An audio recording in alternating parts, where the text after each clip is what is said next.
మధ్యప్రదేశ్ కి సంబంధించి big breaking చూస్తున్నాం. మధ్యప్రదేశ్ లోని మన్సర్లో మళ్లీ ఉద్రిక్త పరిస్థితులు నెలకొన్నాయి.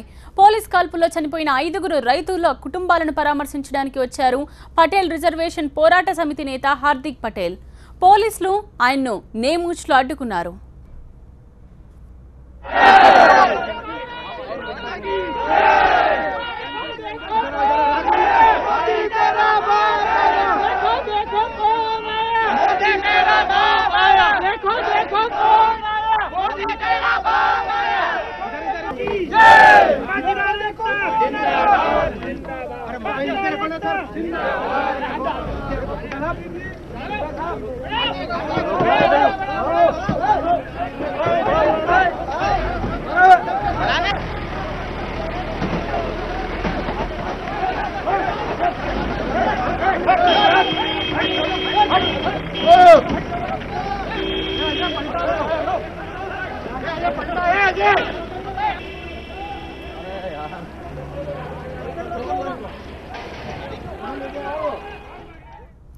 హార్దిక్ పటేల్ అనుచరులకు పోలీసులకు మధ్య తోపులాట జరిగింది.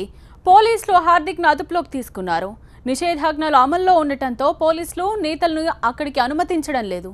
కాంగ్రెస్ నేతలు కూడా ఇవాళ మన్సర్లో పర్యటిస్తామని చెప్పారు.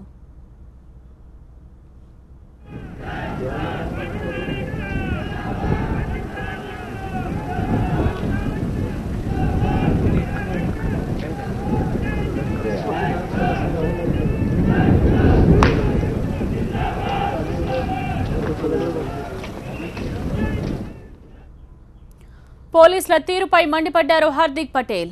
రైతులను కాల్చి చంపడం అన్యాయమన్నారు. గుజరాత్లో కూడా రైతుల ఆత్మహత్యలు పెరిగిపోయాయని ఆరోపించారు. గత వారం రోజులుగా మన్సర్లో తీవ్ర ఉద్రిక్తత నెలకొంది. రుణమాఫీ, గిట్టుబాటు ధరల కోసం రైతుల ఆందోళన ఉధృతమైంది.